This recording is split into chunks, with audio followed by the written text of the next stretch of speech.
લોકોને ક્રિશ્ચિયન લોકો લાલચો આપીને, ખોટી લાલચો આપીને એમને ધર્માંતરણ કરાવે છે. ખોટા બધા એમના ભગવાનના બધા એ બતાવે છે, જે આપણા ભગવાનને ખોટો પાડે છે ને એ રીતે બનાવે છે. તંત્ર કંઈ જાગે, આજનું તંત્ર કંઈક જાગે એ અમે કહીએ છીએ. ડેડિયાપાડા સાગબારા જ્યાંથી આ આવેદન મળ્યું છે, વિસ્તારનો હું ધારાસભ્ય છું. તમામ ગામમાં મારું સંગઠન છે. હજુ પણ કેમ છું, આદિવાસી એ પ્રકૃતિ પૂજક છે અને આદિવાસી સંસ્કૃતિ એ ધર્મપૂર્વી સંસ્કૃતિ છે.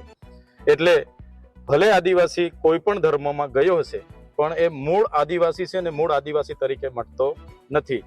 એના લીધે જ આજે આદિવાસીને અનામત 73AA અને એટ્રોસિટી એક્ટ જેવા અનેક કાયદાઓનો પણ લાભ મળે છે. આજ દિન સુધી કોઈ પણ વ્યક્તિએ મને ધર્માંતરણ બાબતની ફરિયાદ કરી નથી. એટલે મારા ધ્યાનમાં આજ દિન સુધી આ વાત આવી નથી.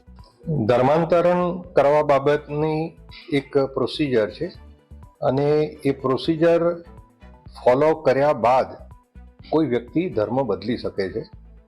ડિસ્ટ્રિક્ટ કલેક્ટર તરીકે મારી પાસે આજ દિવસ સુધી પોતાનો ધર્મ બદલવા માટે કોઈ અરજી આવી નથી, અથવા તો મારો ધર્મ જબરજસ્તીથી બદલવા માંગે છે એવી કોઈ મૌખિક કે લેખિત ફરિયાદ આવી નથી. અમે રાષ્ટ્રીય આદિવાસી મંચના માધ્યમથી જેટલા પણ ગામડામાં વિસ્તારમાં ખ્રિસ્તી ધર્માંતરણનો કાર્યક્રમો થાય છે એમાં અમારો સખત વિરોધ છે.